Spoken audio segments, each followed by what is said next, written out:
સૌથી પહેલો સવાલ મારો પ્રદ્યુમનસિંહ આપને રહેશે કે આ જે ખેડૂતલક્ષી વિવિધ જે યોજનાઓ કરી છે એને લઈને અંદાજિત 14,000 કરોડ રૂપિયા જેટલી રકમની જાહેરાત કરવામાં આવી છે, એને આપ કેવા પરિપ્રેક્ષમાં જોવો છો? સરકારના પ્રયાસને ચોક્કસ આવકારીએ છીએ કે જે પ્રયાસ છે સરકારનો, પરંતુ ભૂતકાળમાં જે કઈ અનુભવ છે તે મુજબ હજુ પણ એવું લાગે છે કે સરકાર ખેડૂતોની તકલીફો હજી સુધી એની નાડ બાકી નથી.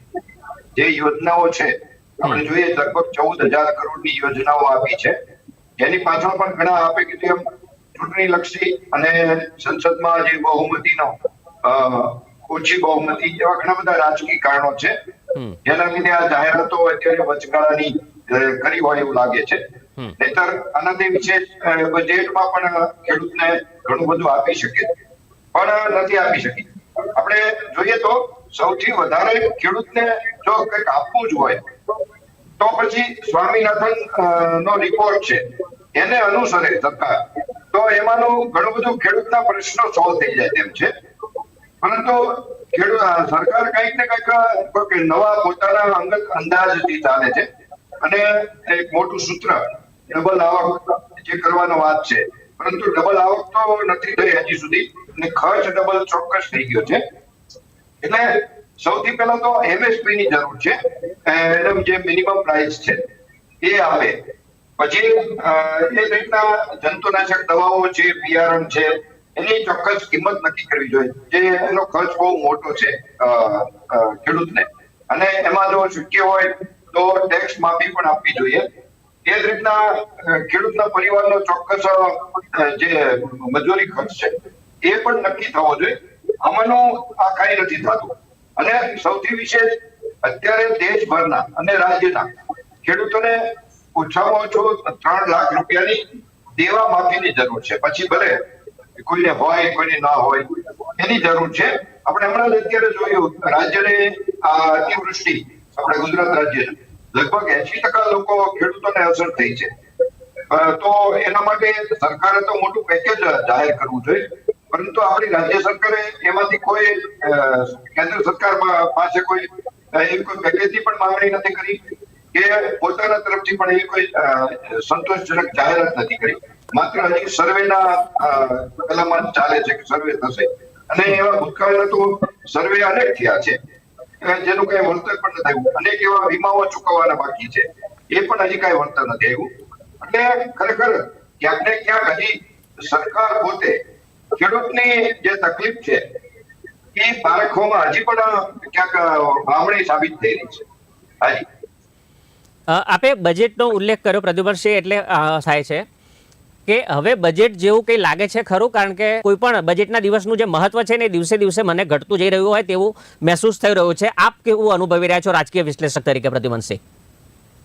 જી, પાછલા વર્ષોની વાત કરીએ તો જીએસટી અને નોટબંધી બંને બહુ ટૂંકા પીરિયડમાં એક સાથે આવ્યા, જેને લીધે આર્થિક નુકસાની અને જે વેપાર ઉદ્યોગોને બહુ જ મોટું નુકસાન થયું.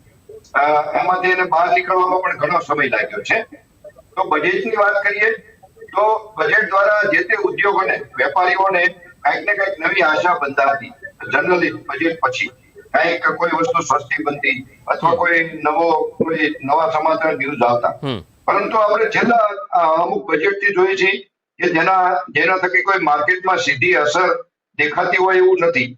અને એનાથી વિશેષ જો ખેડૂતની વાત કરીએ તો ખેડૂતને તો બજેટ સિવાય આવા ચોમાસા દરમિયાન કે અલગ અલગ સિઝનમાં જે કુદરતી તકલીફો, આફતો આવતી હોય, હવામાનને લીધે ફેરફાર થતા હોય, એને પણ સરકારની નવી નવી જાહેરાતો, જરૂરિયાતો, સહાયતાઓની જરૂર પડે છે. કેમ કે ખેડૂત એક જ એવું છે પ્લાનિંગ ઉદ્યોગકાર કે જે પોતાના પ્લાનિંગ મુજબ ઉત્પાદન નથી કરી શકતો.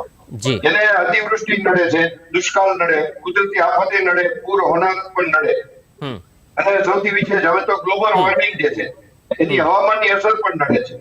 એટલે કે ખેડૂત અત્યારની યોજનાઓ છે એ ખેડૂત પોતે હેલ્ધી હોય, નોર્મલ હોય ત્યારે ઉપયોગ થાય છે. અત્યારે ખેડૂત આપણે બીજી રીતે જોઈએ તો હોસ્પિટલના બિછાને પડ્યો છે. ખેડૂતની પરિસ્થિતિ એવી છે છેલ્લા ઘણા વર્ષથી, એમાં અતિવૃષ્ટિને લીધે. એટલે સૌથી પહેલા એને તો તાત્કાલિક સહાયની જરૂર છે. એનું જૂનું દેવું છે 2 થી 3 લાખ રૂપિયા ઓછામાં ઓછું માફ થાય એ જરૂર છે. એટલે જો સૌથી પહેલી સહાય એ કરે તો એનામાં નવી શક્તિ, નવું જોમ આવે, પછી જ આ યોજનાઓનો એ ઉપયોગ પોતે કરી શકે. હવે આપણે બીજી બાજુ જોઈએ, ઉદ્યોગપતિઓના લાખો કરોડો માફ કરવામાં આવે છે, અને આ સરકારે આવ્યા પછી આ ઘણા સમયથી ખેડૂતોની માંગણી છે. ભલે હરિયાણાના જે આંદોલન કરે છે ખેડૂતો, એમને જુદી રીતે પ્રદર્શિત કર્યા છે, એ આખો વિષય આખો જુદો છે, પરંતુ એમાંની અમુક માંગણીઓ ચોક્કસ વ્યાજબી છે, એને સરકારે સ્વીકારવી જોઈએ.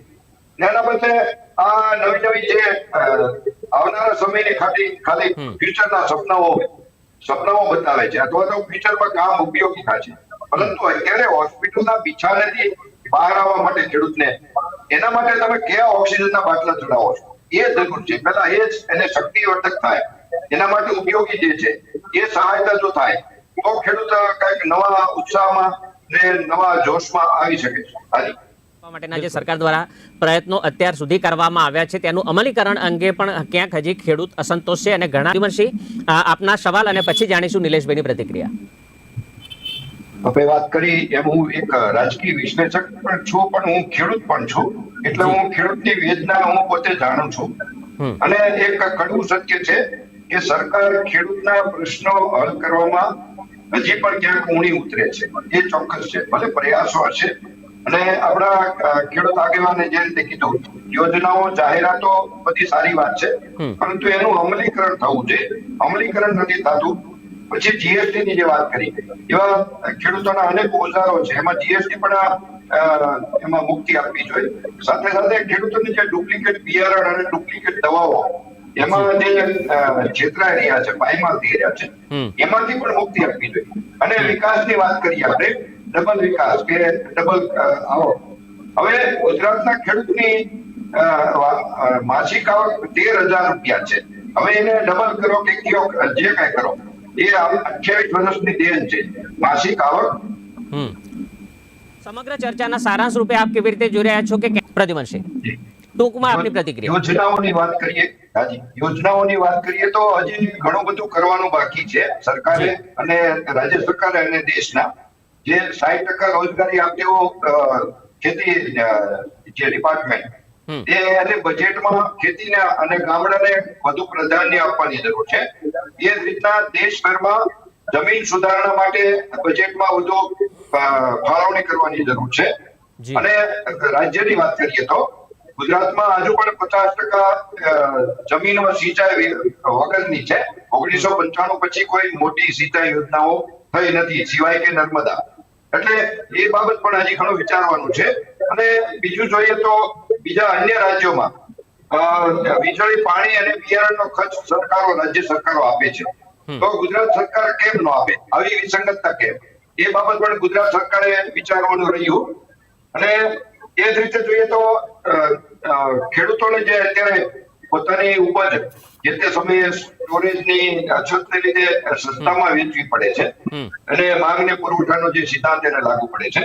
એટલે ક્યાંક ને ક્યાંક સરકારી સ્ટોરેજ એ બાબત પણ આગળ